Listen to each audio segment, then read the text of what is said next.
we prioritize that sense of control and safety over our bodies. Because momentum, experiencing momentum is being able to say, I'm not fully in control of the next few steps. I'm kind of letting gravity control the reins a little bit. Yeah. I'm participating, but I'm not controlling. It's a little bit like sailing.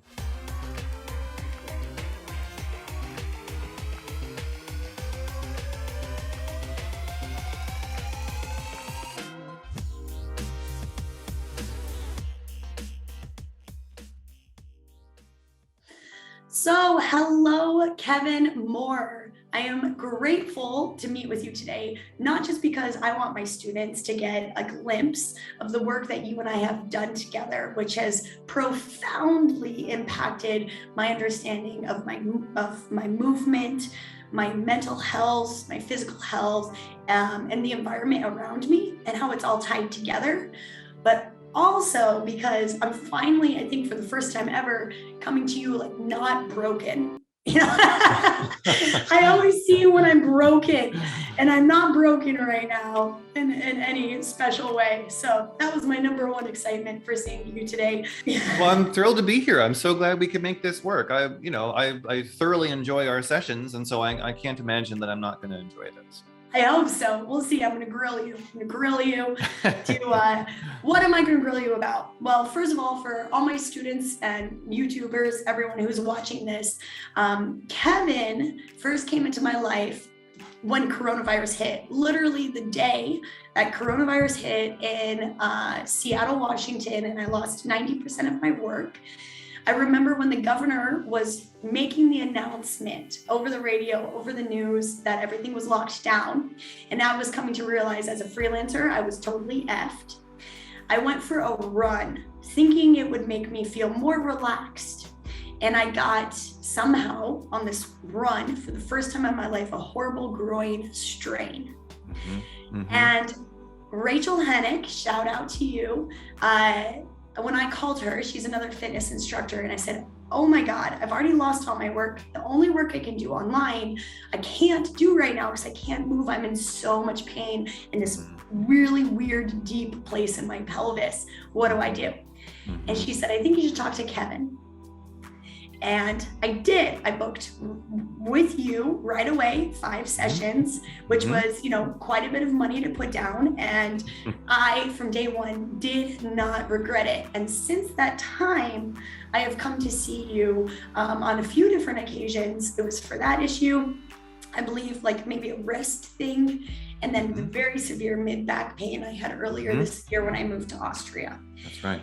And every single session I have with you is nothing at all like physical therapy, like regular therapy or counseling, like it's not like anything I've ever done before. And I leave the session feeling cleansed and brave and intuitive and reflective. So first and foremost, can you tell me and everyone else what the heck the Reembody Method is and why it's working? What are you doing? So first of all, this question comes up so often because I think you're right. I think a lot of people have exactly the experience you're describing where, they try it out because of referral from someone that had a good experience. And then they started and they're like, wait, what are we doing here? What do we even call this? What do I call this has been the question of my whole career. But let's sum it up this way. The biggest thing that influences the way that we occupy our bodies is how threatened we feel.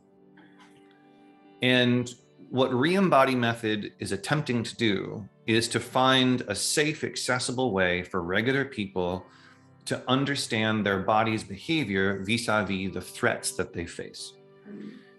And because we're talking about how we handle threat, it does dovetail on, physical health interventions, mental health interventions. There's a little bit of talking, there's a little bit of moving. If we're in person, there's a little bit of manual therapy. The actual modalities associated with it are quite flexible, which is part of the reason why it's hard to define. But what we're really trying to get at is how is this person in this body currently solving the biggest problems facing them, the biggest things threatening them? And if we can get an understanding of how the brain and body are working together to solve those problems, both consciously and unconsciously, we can see if the way that we're solving those problems, if those solutions are starting to produce problems of their own, which is, I think, quite common. And can we strategize about different ways that we can resolve or meet the threats in our environment? I love it. And one of the most interesting things, now I trust you so much, but you earned it quite quickly. But one of the most interesting things to me is the minute I talk to you, you have a way of breaking down whatever I'm looking at and helping me understand that this is a very natural function. Yes. That I'm experiencing. Yes. And it's not bad and it's not good. It's just part of having blood and a brain and skin and senses. Yeah. Oh, actually, I love the way you just described that. I would say one of our main themes, and one of the things that is for all the people that come through my apprenticeship program, this is one of the main things that people have to be able to demonstrate to call themselves a Reembody apprentice or a practitioner, is what we call the depathologization of human experience, right? That we are so accustomed to categorizing our experiences in terms of a kind of moral hierarchy, right? This is the way I'm supposed to feel. This is the way I'm not supposed to feel. Doing this behavior is good. Doing this behavior is bad. And these moral categories are certainly helpful in social space, but in a therapeutic setting, I'm not so sure that those kind of judgments are helpful to us. And instead, we want to depathologize. Can we stop looking at everything, the things that are uncomfortable to us? Can we stop looking at those things like there's something wrong with us, and instead just look at what are these systems for? What is this system accomplishing?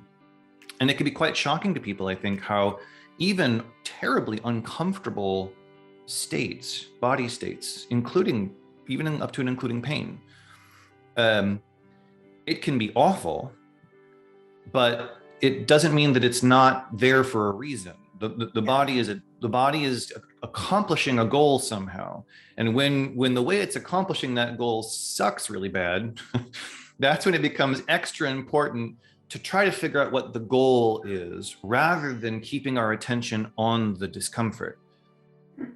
Is that I need to figure out why this pain is here. What is it here to accomplish? Not in a pathological sense, but in a functional sense. Then I can provide for that function differently and make the pain obsolete rather than trying to defeat it, which I do not find has been a terribly successful strategy in a lot of cases. That's so awesome. I love that idea of making the pain obsolete rather than defeating it. Yes. Most of you know here that I also interviewed Kelly Clancy, who's another person that is like, in my purse, in my pocket, stuck in my bra, who I call when I'm in pain, especially for me, it's so important to just be able to whip out this number. Mm-hmm. But she talks a lot about listening to the pain, which is also incredibly fascinating. And when I, follow like a lot of her strategy, I end up going, different places in my childhood that I wouldn't mm-hmm. necessarily have thought of. Mm-hmm. And that can be really nice. But I think in like the short-term acute moments, yes, this idea of just really seeing like, what is the function? What is my body trying to do? What is my brain trying to do? And can I do this in a different way? Yes. Or, can I support it so it doesn't have to do all of it on its own? Yeah. And I think that's really for me, the things and that idea, while it's like really psychophysical, mm-hmm. actually has translated very well to me into other spaces of mm-hmm. my personal life, mm-hmm. of the way I think about things, and of the way I hear other people. Mm-hmm. And in a very weird way, I feel like it's made me more communicative and more patient. Yeah, I can see that. Yeah, and it's just, I don't know, it's very interesting how you're able to take this microcosm of a single pain point and see it on a global level. But before we get see, this is the problem. These interviews, I get too excited about. One of the things that, let me take it back to that first story. And you helped me understand that there was some connection between, and I still don't exactly understand like what happened in that moment. Okay. But when I came to you with the mid-back pain, you also helped me understand that there was some connection between my mid-back pain and my lack of being able to communicate with people who were employing me. That was really kind of what it came down to. Yes. Do you think that every single emotional or threat absolutely exhibits itself in the body? Okay. So let's look at it like this. At any given moment, by the time you've made it to adulthood, you have already come through an enormous number of threats, right? You have handled an enormous number of threats. You are currently, whether you realize it or not, guarding yourself against the threats in your environment. In many ways, that's kind of what bodies do. What bodies and brains do is they assess the environment. How do I remain safe and in an advantageous position? And then boom, the program runs. So when we think of ourselves consciously out here living our lives, we are often very much unaware of how much of our body organization and our personality has to do with trying to keep ourselves at a distance from the things that suck and keep moving towards the things that we like. And this means that you are frequently unaware of the way in which their body is handling a threat or a discomfort that you may not even consciously know exists. Because the way I like to say it is your body's already handling it. And so since your body's already handling it, you don't have to think about it. And it's only when the body kind of starts to run out of steam, right? When you get to the point where you can't handle it the way that you've been handling it for a while, that the body starts to alert you symptomatically that, the potential for a new threat's coming in. Okay. And so we get lots of little signals, right? Hey, tap on the shoulder. I'm starting to wear out from handling things this way. We need to shift our priorities. And either I listen to that or I don't, more commonly. And then and then we carry on, and then from a tap on the shoulder, we get a little shake, we get shook up a little bit. Hey, I can't keep doing this way, says the body. And we say, no, I'm supposed to do it this way. Let's keep going. Until finally we get beat over the head with a mallet saying, I can't keep doing this. And it all comes back to we're handling things that we don't know that we're handling, or sometimes we'll know that we're handling it, but it's on a very deep level that we don't know how to cognize in a kind of socio-verbal way. Does that make sense? Yeah. And so we are remarkably perceptive. Our brains and our bodies are remarkably perceptive, and in no way are we more perceptive than in how we perceive other people. So many of our evolutionary chips were placed on the bet that coordinating with each other was by far the most powerful strategy. So we are so perceptive of one another. And this means that your body and your personality are engaged in trying to navigate social space safely all the time. And yes, that is absolutely showing up in ways that are often easy to see, right? When we talk about people identify themselves as extroverts or introverts, for instance, introvert is not some magical organ that lives in your brain, right? That is a trait, it's a quality that we learn over time to navigate social space safely vis-a-vis our life experiences.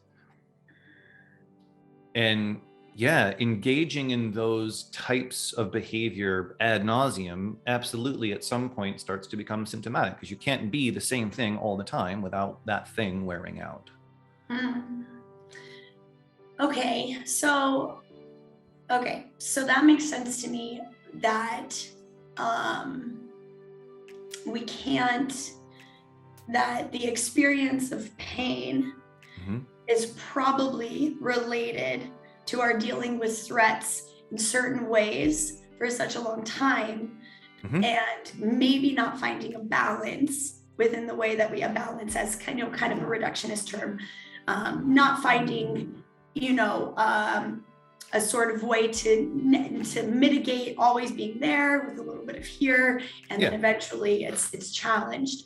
So I guess the flip side of that question is, so the question was kind of basically, can I experience pain without emotion? I guess. I guess it's kind of like a chicken or the egg question. Say Okay. like I do just run into a tree, because I did just do that recently. I did just do that, and I've had a lot of pain related to that. So if an acute injury happens, is it also then going to be an emotional trigger? Like, can you have one without the other? That's kind of a question. I love this question. Say, yeah, people are like, I don't need to listen. What do you mean listen to my pain? I just ran into a tree. Yeah, exactly. Like the reasons why it hurts seem so obvious. Yeah. Okay, so we can clear this up right now, because this is, man, this is such a huge debate in the kind of somatic community of how do we understand the pain experience. So here's how it is.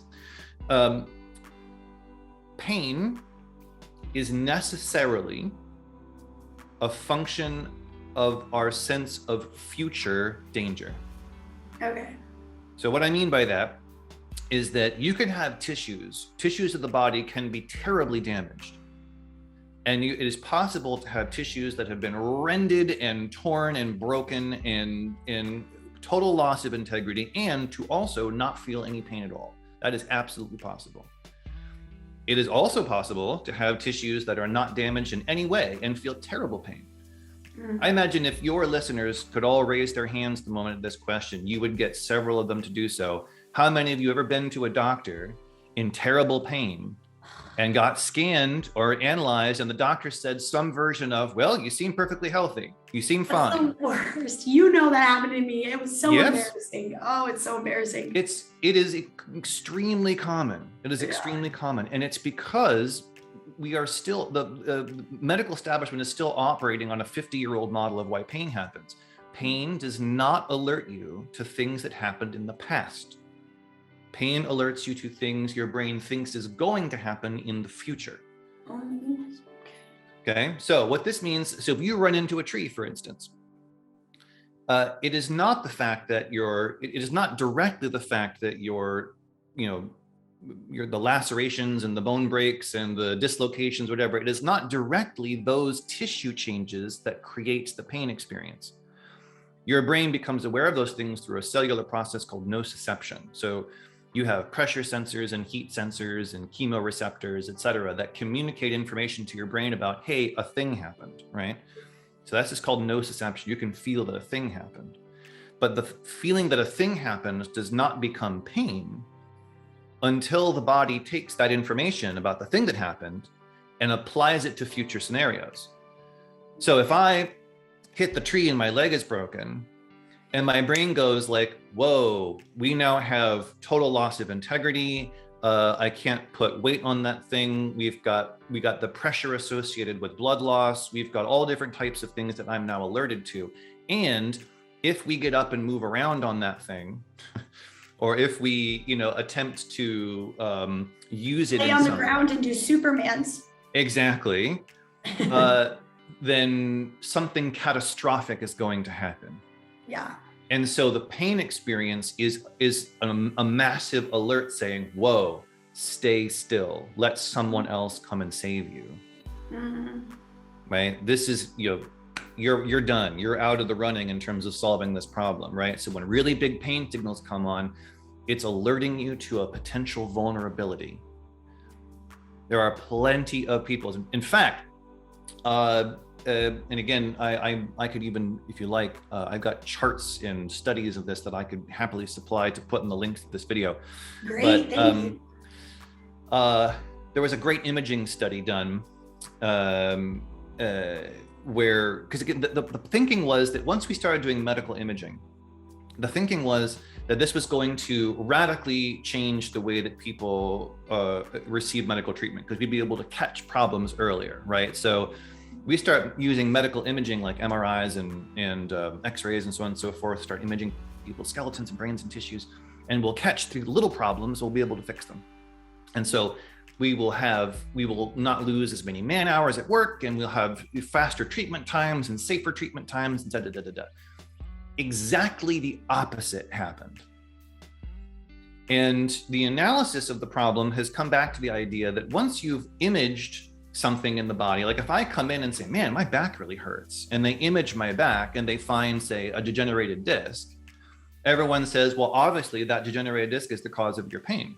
And I say, well, of course it is. Look, I can see a picture that proves it. Yeah. But if you randomly image people who are not already coming in pain, you find many, many asymptomatic people experiencing no pain at all with the same degenerated discs. And so you can take any labral tears, herniated discs, spondylolisthesis. The list is very, very long of things that we can image for randomly in the population and find that it exists all over the place. Wow. And people don't experience any pain at all. It's not the tissue damage that causes the pain. Mm-hmm. It can contribute through nociception, but by itself, it's not the cause of the pain. Does that make sense? Yeah, and it does, because my own studies, where I mentioned my writing for Adidas and writing a lot of blogs about common sports injuries and just general biomechanics for the population, for the masses, results in that as well, that I've actually come across that so often in primary source documents.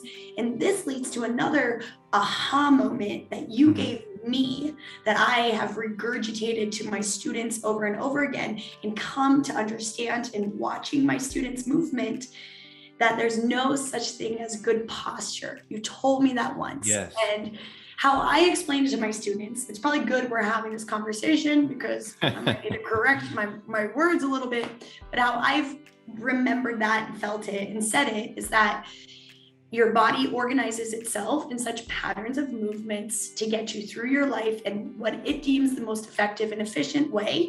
And yes. if we want to continue, a way of keeping us out of threats and in the good. Mm-hmm. And if that whatever arrangement never gives you pain, then there's no problem with it. Then there's no problem. And there's no reason to be doing the, balancing the books and the shoulders back and the whatever, unless you're experiencing pain. So is this kind of why there's no such thing as good posture, according to you? Yeah. But in a good way. This is another one. And it is amazing how heated this particular conversation can get in certain circles. It goes against everything Pilates ever taught anybody. Yep. So first of all, let's define our terms a little. So when we say posture, we all think we understand what we all mean when we say that word, but we need to be super clear, because what a lot of us have in our mind when we say posture is the way that a body stands, right? When we want to measure our posture, the first thing that we do is we stand up and we see how we're standing, and then we automatically assume that the way that we're standing is related to certain muscles being too short and other muscles being too long and blah blah blah blah blah. But bodies don't exist to stand, right? Bodies are dynamic things. Yeah. And in fact, I gave this whole webinar once on the idea that we use all this language about the body that's architectural in nature, right? We call the spine a column, the spinal column. We call the bottom of the foot the arch of the foot, right? And it leads to this kind of weird conceptualization of our bodies like buildings, right? That we're supposed to have strong foundations in order to have this strong body that stands with a strong foundation, and is well supported, etc. Stable. We use this word stable to describe a body. I hate it when people use stable to describe. Oh my gosh. Yeah, stabilization is such an enormous, but we are not buildings. We don't stand still. Yeah. Even when we're standing still on the inside, there are little micro movements happening all the time. Mm-hmm. And the way I like to put it is we are more akin to a bow and arrow than we are to a bridge. And so the idea of something like a bow and arrow is you have something that force passes through, right? This is a dynamic system that force passes through. So now if we come back to the idea of posture, what I'm interested in is how is force moving through this body? Now, a lot of the tenets of what we call good posture going back are, and this is very important people understand, they are almost completely cultural, not scientific. There is absolutely no scientific evidence, like the clinical, well-supported scientific evidence whatsoever that standing with your shoulders back and your chin down in any way improves the functionality of your body. There is no evidence to support that whatsoever. Ding, ding, ding. That's huge. But it's cultural. It's cultural. Yeah. And again, what's great is that's fine. If you want to make a cultural presentation of looking a certain way, if you're trying to navigate a social space, shoot, throw your shoulders back and tuck your chin down. Great, go nuts. And I'm not going to give you a hard time about it. Interesting. But just don't confuse that for being stronger. If you actually want now to produce an action that is more powerful or more efficient or less likely to incur pain, we need to forget about these cultural conceptions of how we think a body is supposed to look and instead measure how force moves through it.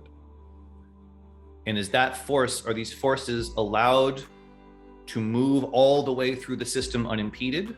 Or are they, as what I would call, are there choke points where force is kind of held or diffused through the body rather than kind of channeled or used? Does that make sense? Yeah, and especially if you look at anatomy through an idea of kinetic chains and fascia, and interconnected, interlocking muscles. Exactly.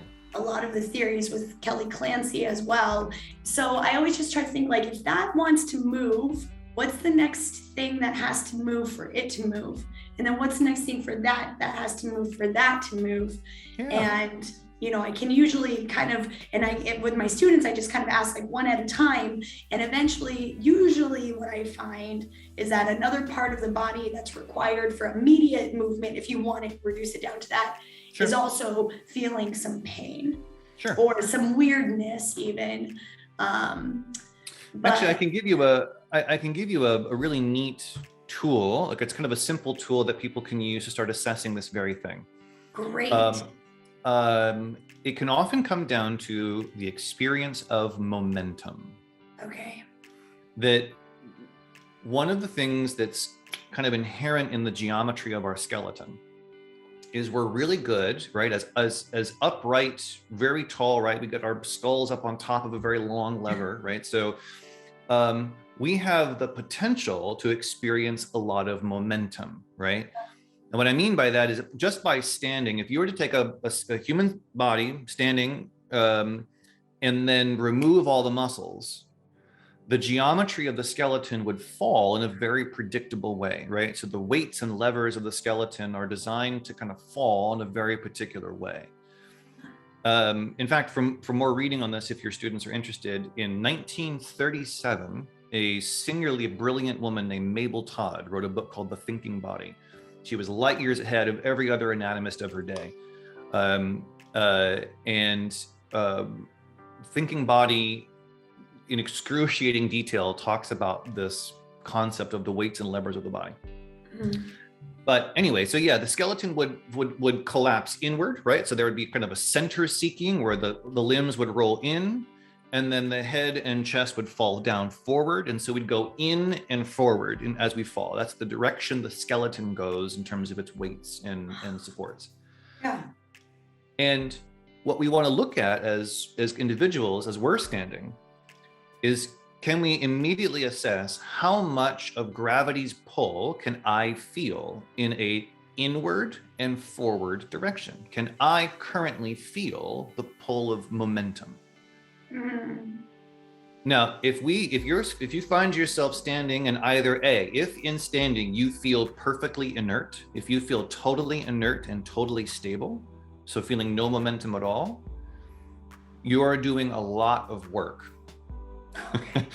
Yeah. You necessarily have to be quite tense in order to experience zero momentum. And it is likely that if you've been doing that for a long time, you are potentially building in a certain amount of future vulnerability, that the muscles that are stopping you from feeling momentum are starting to produce the kind of wear and tear that can become a sense of vulnerability later on, and therefore pain. Yeah. And then another version of this would be if the momentum you experience is actually backwards. So if you can feel that, yes, there is a pull of gravity, but I feel that pull of gravity pulling me backwards or up. So if you feel a pull going up and back, that also is an attempt to not be influenced by momentum. And there's a good reason why we do this, which we can talk about also if you like. But this is one of the first assessments to make. So rather than, am I standing in good posture? I couldn't care less, and neither should medical science. But can you experience momentum? That's an interesting question. Okay. So we're doing a test. We're like, wow, I feel, and I know for anyone out there that's like, this is wild. What are they talking about? How are they supposed to experience momentum? This is exactly what I do with Kevin. And this conversation is really reminding me of when I came to you for my mid-back pain. So yes. I, like many of my students, had this, I thought I had a ruptured disc, herniated disc, give me a disc thing. I thought I had it right where my rib cage attaches to my diaphragm, attaches to the middle of my spine. Mm-hmm. And you just had me stand a lot. Mm-hmm. And you eventually had me stand in such a way as I was like, I felt as if I was moving forward onto myself. And it's so interesting to have this conversation now because we didn't talk about this. We were just talking about what it felt like the whole time.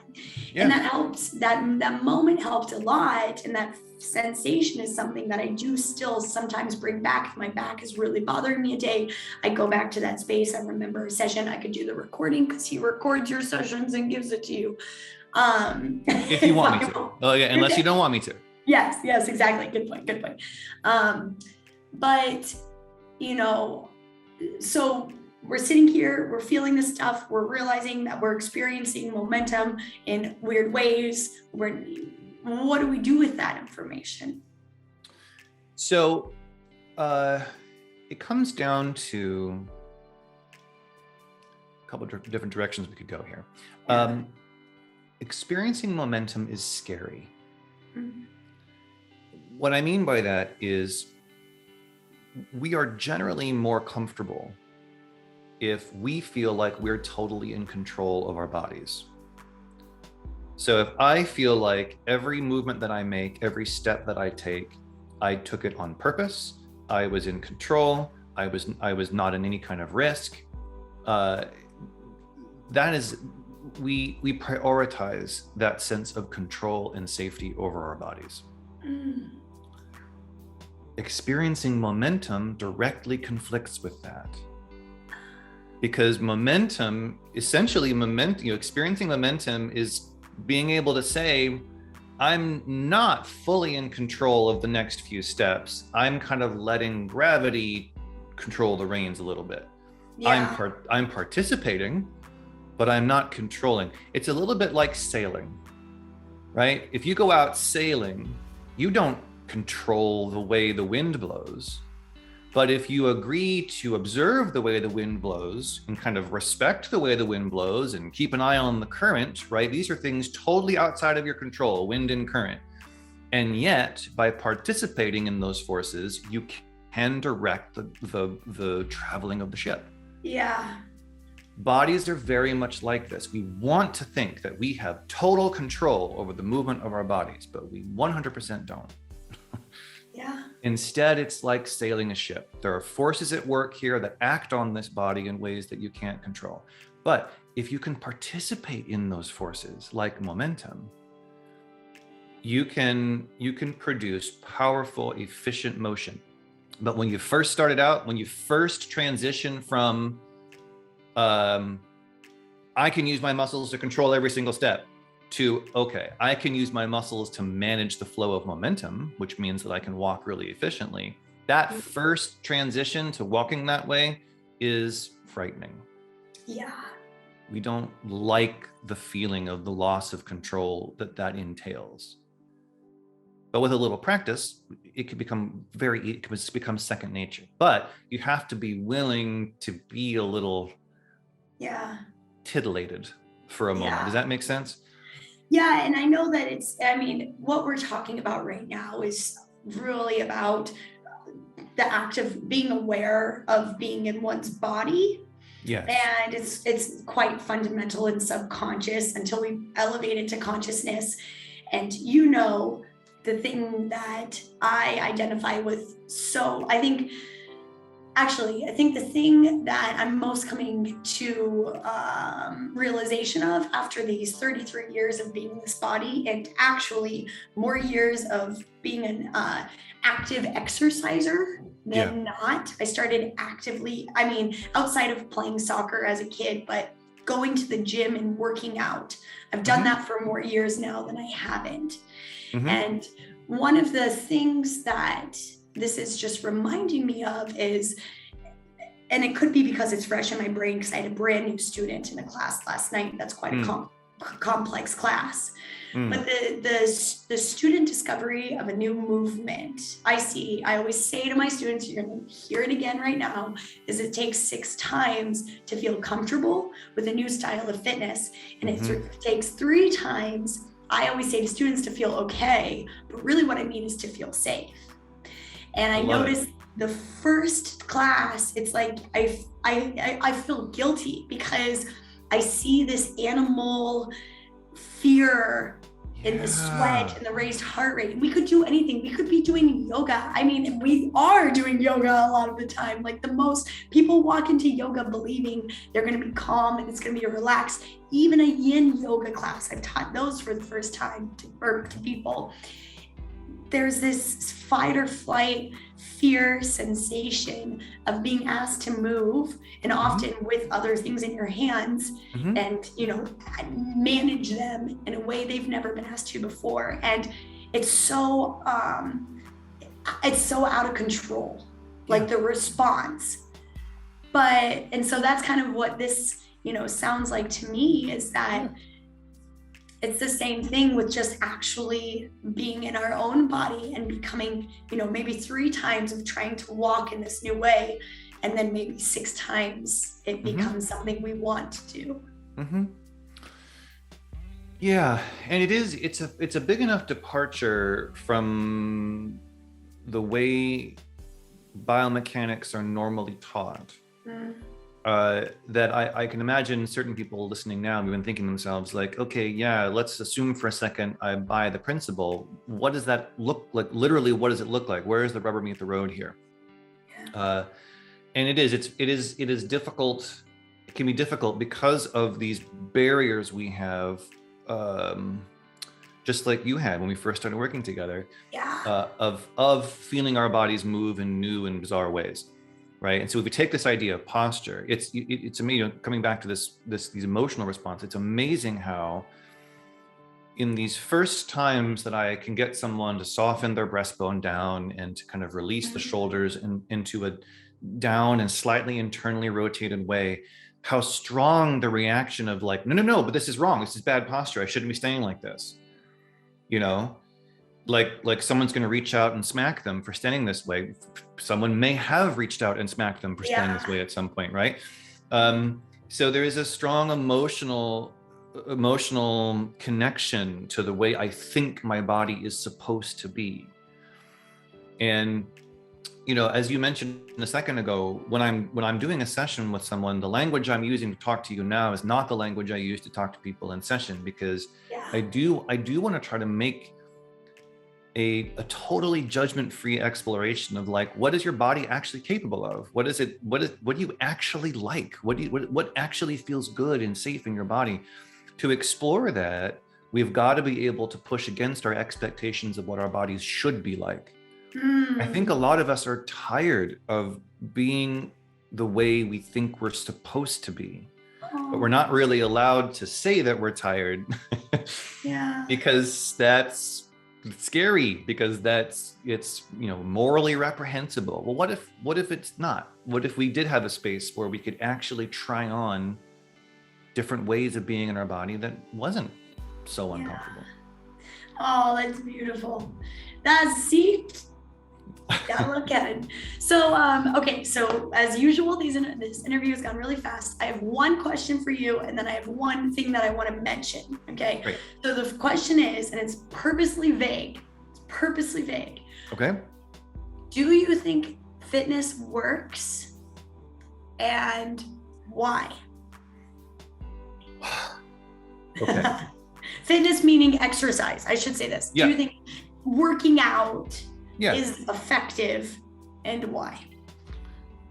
All right. If gun to my head, only allowed to say yes or no, I would say yes. Okay. But let's quickly nuance it a little bit. Okay. Our bodies must move in order to sustain longevity, right? If we the research about being sedentary is relatively clear. Yeah. But I'll put it this way: when we look back to, say, our ancestors, we go to our pre-agricultural ancestors. Our pre-agricultural ancestors didn't work out, and in fact, we could roughly divide the two categories of movement that they most likely engaged in into two very separate types. One would be very simple, repetitive, non-stressful movements, right? So that would be walking from place to place, mending things, foraging for food, Making a fire. Right? Simple, repetitive tasks that the mind can wander. The body is not stressed while it's doing it. You could do it all day long, and we did frequently do it all day long if we had to. Then there's this other category of movement, which is like shit just got real and you're fighting a saber-toothed tiger, so we've got this hype. This is where the adrenaline kicks in. You absolutely feel the body stress and the imperative nature of succeeding at this particular movement that you're doing, okay? We're really bad at replicating the first type. Oh. Whenever we work out, when people work out, they're almost always doing the second type. Yeah, totally. Right? We're out here lifting weights, we're doing body pump, we're doing Orange Theory, we're running marathons, so working out, and I want people to think about this, as you get ready to work out, just classify for yourself, which type of movement am I doing? Am I gathering berries or am I hunting tigers? And again, it's not that either of those things are unhealthy. You need to be able to do both to sustain your longevity. From a biochemical perspective, you have to be able to do both. But if all of your workouts are hunting tigers and none of them are gathering berries, that's going to take a toll. There are certain elements of your physiology that you're not supporting. And in fact, some that you will be diminishing by spending all your time hunting tigers. So that's the way that I would sum that up. How does that work for you? It's great. And it reminds me of one time, I think it was probably our second session. You were asking me about my lifestyle, other than the fact that you knew I taught fitness. And I mentioned, I just picked up golf, and you're like, oh, great. You're doing some movement. I forget what words you said, but you're doing some movement just for fun. You're exploring relaxed movement. Mm-hmm. And that was kind of I for some reason, it really, again, was an aha moment, even though I know that as a fitness instructor, just the way that you put it. And it was kind of like the focus on a ball, that kind of ball sport mentality that you kind of alluded to as being really important to my physicality. And my physical therapist here, Lena, hello, shout out. She's going to watch this probably. She also is really trying to get me to go for relaxed jogs. I just go for a relaxed jog. So, and she's Yeah, if people want a simple way to try this, yeah. the first thing is pick something that maybe you already do, like whether it's a run or even whether if it's lifting, right? Or something, even if it is kind of intense, but very specifically, don't plan how long you're going to do it or how far you're going to go or how fast you're going to be. Take all the metrics of performance and purposely don't. Just go do the thing. Cool. And stop when you're done. Awesome. Right? Can we engage in these behaviors in a way where it doesn't matter how far you go, it doesn't matter how long you do it, doesn't matter how much weight you lift. I mean, I'm not saying it has to be all the time, but just try it once. Just see what it's like to try to go for a run, and don't decide before you start how far you're going to go. Yeah. Go as far as you feel like going and then stop. And I love it because that's not as far as, oh my God, I can't go anymore, I'm lame. That's just as far as you feel. Cool. And then just to also mention, for my students on the Emily Stewart Facebook group, I post there like at least 5 days a week.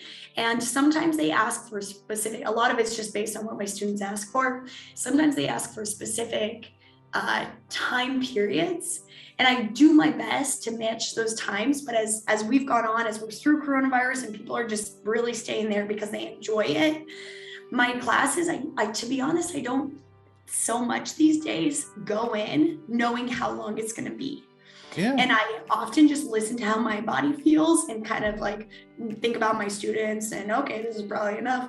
And I gotta say, teaching that where I literally don't have a set time, I just know what sensations I want, what muscles I want, whatever, makes for teaching really relaxed too.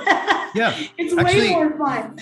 It's funny because I think so many of us think that, well, if I'm not disciplined, right? If I don't say I'm going to go this far, I'm going to go this fast or whatever, then what I'll always do is going to be less. We always think that without discipline, we'll do less. Yeah. I promise you that's not true. Yeah. It may be that way at first, while your nervous system is getting used to the idea that it's not living up to a standard, it's just enjoying a sensation. Yeah. But there have been plenty of times that in my own body and in my clients' bodies where I'll go out for a run. I love to run. I'll go out for a run. And as I'm feeling my way through it, I'll be like, okay, I think when I get to the end of this bridge, that's when I'm going to be done. But then as I approach the end of the bridge, I'll be like, you know what? Actually, I feel great. I'm going to keep going. Yeah. Like when you give yourself the freedom to go as far as you feel like going, I promise you'll be surprised to find that sometimes you do feel like doing something noteworthy. Yeah. And it's the same with nutrition. Yes. You know what I mean? I feel like it's the same with love. I think it's with all the no rules. So, okay. So this is the last thing that I want to say. If you are inspired by this interview that I've done here with Kevin, one of the things that I think is the coolest thing that you have put into the world that I have seen from a student client side is your app. Yeah. And it's called I think the Reembody app. Reembody Breathing Room. That's it, the breathing room, which is also like the coolest brand ever. That's so cool. So basically, you came out with this app like last year, and I'm just going to explain my experience, and you can please correct it. It's an app where you can go in, and it opens up with nice music, and it says, basically, you're going to now tell me about how you're feeling or about your pain or what's going on in your body. Do you agree? And you say yes. And then it walks you through a series of questions about where the pain is, what the location is, how the stuff around it feels, and what color it might be. And you get to choose. You don't have to put in your own words and statements for it. You can choose from the options he's given you. And then there is spaces to add on a little bit more information. And it's mind blowing on a couple levels. One, when you're in pain, to actually be able to map it out on a little body and draw where it is and give it colors is extremely therapeutic. And it feels like you've done something about it. It's like, I have done something about this, and I always immediately feel better. Excuse me. The second part of it is that it really, I think, because it can be stored in this app and potentially sent to Kevin if you want to, it can help you start seeing like the patterns of pain and then making kind of educated decisions. And I guess on the last level is you've really actually put into practice the things that you're talking about for the everyday person. Yes. So as a mental health app, I think it's incredible. Yeah, it is interesting how it's being used now by a wide variety of people for a wide variety of concerns.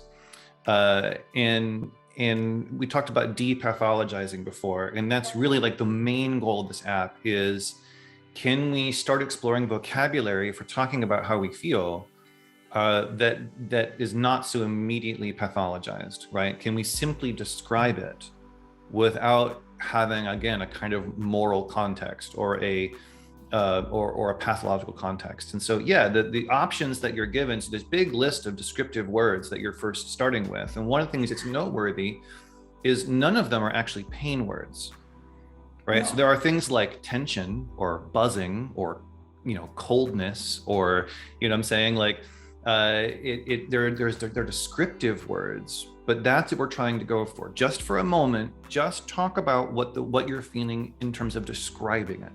Yeah. And then having this phase where you just try to describe it gives you a chance to kind of work through the feeling without feeling like you have to, make this feeling stop or make this feeling grow or don't have this feeling or do have this feeling. Like, just hold on a second and take a couple of seconds to just actually describe it. Yeah.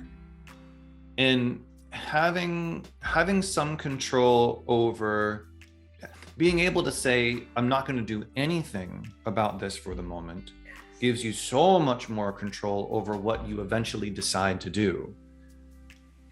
But it's that pausing to describe, which, as you say, has, the data coming back on this is that it's pretty profound in terms of how people are navigating their concerns. Yeah, it is. And that is actually the last thing on the app, that it also does help you breathe. And I don't know if it's always this way, but every time I've completed it, the last thing that it says is, you're on the right track. You're doing just fine. That's right. You're exactly where you need to be. Breathe. You're exactly where you need to be. And it's like, okay, it's you kind of like, you're like, oh, thanks, mom. Like, that's how you feel. You know what I mean? You rock, Grammy. Yeah. So everyone, I will definitely link the app below. Great. And you don't need to be a client of Kevin's, correct? To get it. No, not at all. No, it's available for purchase on iOS or Android for anyone. And obviously, like she said, if you do an app session, you do have the option of sending your app session. So like you get these what's called experience cards at the end of each session. Yeah. And they're saved safely for you, or you can send them to someone if you want to share what happened with someone. And I'm happy to field those if people want to talk about what. How cool is that? You can send them. My little sister is going to start getting so many of these. Like Rachel Hennick, they're coming at you. Yeah. Well, Kevin, you have just changed my life. I'm so grateful for the time that you've spent here with me. All the links to all of your information. If you're also any sort of movement practitioner, he also teaches movement practitioners, and an apprenticeship program. You lecture, you do all sorts of amazing stuff. We have a boutique training program coming up at the end of this summer in Southwest Washington, Camas, Washington. We're doing yeah, it's going to be great. I'm really excited about it. If I was there, I would go. So just saying. Well, thank you so much. I'm so grateful. This is a long time. So thank you. And I wish you the best of luck with the rest of your day. And until I see you next time. Looking forward to it. Bye.